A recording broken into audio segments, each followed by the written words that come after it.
Fake food അല്ലെങ്കിൽ artificial food അതിനെ കുറിച്ച് കേട്ടിട്ടുണ്ടോ?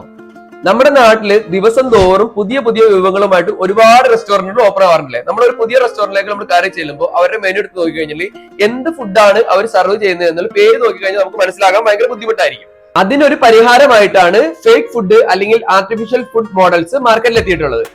പണ്ട് കാലഘട്ടങ്ങളിൽ ഏകദേശം 1930 കാലഘട്ടങ്ങളിൽ ജപ്പാനിലെ വിദേശികൾ ടൂറിസ്റ്റുകളായിട്ട് എത്തുന്ന സാഹചര്യത്തിൽ അവർക്ക് ജപ്പാൻ ഭാഷ മനസ്സിലാകാതിരിക്കുകയും റെസ്റ്റോറന്റിലെ മെനു നോക്കിക്കഴിഞ്ഞാൽ എന്ത് ഭക്ഷണമാണ് അവർ സെർവ് ചെയ്യുന്നത് എന്ന് മനസ്സിലായിരിക്കുന്ന സാഹചര്യത്തിൽ അതിനൊരു സൊല്യൂഷൻ ആയിട്ടാണ് ഫേക്ക് ഫുഡ് മോഡൽസ് ആദ്യമായി മാർക്കറ്റിൽ അവതരിപ്പിച്ചത്. പ്ലാസ്റ്റിക്, റെസിൻ, മെറ്റൽ വാക്സ് ഇവയെല്ലാം ഉപയോഗിച്ച് നിർമ്മിക്കുന്ന ഫേക്ക് ഫുഡ് മോഡൽസ് 1930 കാലഘട്ടങ്ങളിൽ ടക്കീസോ ഇവാസാക്കി എന്ന ജപ്പാൻകാരനാണ് ആദ്യമായിട്ട് ജപ്പാൻ ഭാഷയിൽ സംബോറു, അതായത് ഇംഗ്ലീഷിൽ സാമ്പിൾ എന്നർത്ഥം വരുന്ന ഈ ഫേക്ക് ഫുഡ് മോഡൽസ് ആദ്യമായിട്ട് നിർമ്മിച്ചത്.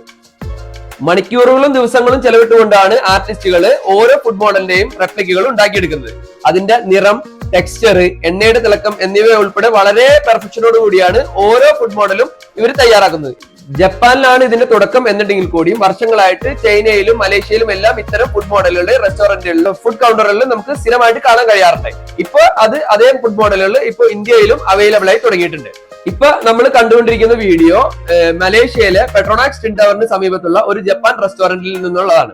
അവിടെ ഒരുപാട് ഐറ്റംസ് ഇതുപോലെ ഫുഡ് റെപ്ലിക്കുകൾ ഉണ്ടാക്കി വെച്ചിട്ടുണ്ട്. നമ്മൾ ഓർഡർ ചെയ്ത 2 ഐറ്റത്തിന്റെ വീഡിയോ ആണ് ഇപ്പൊ നമ്മൾ കണ്ടുകൊണ്ടിരിക്കുന്നത്. അവരുടെ ഫുഡ് മോഡലും ഇതും വെച്ച് കമ്പയർ ചെയ്ത് നോക്കിയാൽ തന്നെ നമുക്ക് മനസ്സിലാകും എത്രത്തോളം പെർഫെക്ഷനോട് കൂടിയാണ് ഇവർ ഓരോ ഫുഡ് മോഡലും ഉണ്ടാക്കിയെടുക്കുന്നത് എന്നുള്ളത്. ഇത് വെറും ഒരു കാഴ്ച വസ്തു എന്നുള്ളതിനപ്പുറമായിട്ട് റെസ്റ്റോറന്റുകളിലെ ഒരു മാർക്കറ്റിംഗ് തന്ത്രം കൂടിയാണ്. വരും കാലഘട്ടങ്ങളിൽ മെനു കാർഡിന് പകരമായിട്ട് നമ്മുടെ റെസ്റ്റോറന്റുകളിലും ഇത്തരത്തിലുള്ള ഫേക്ക് ഫുഡ് മോഡൽസ് വ്യാപകമായി ഉപയോഗിച്ചു തുടങ്ങും എന്ന് നമുക്ക് പ്രതീക്ഷിക്കാം.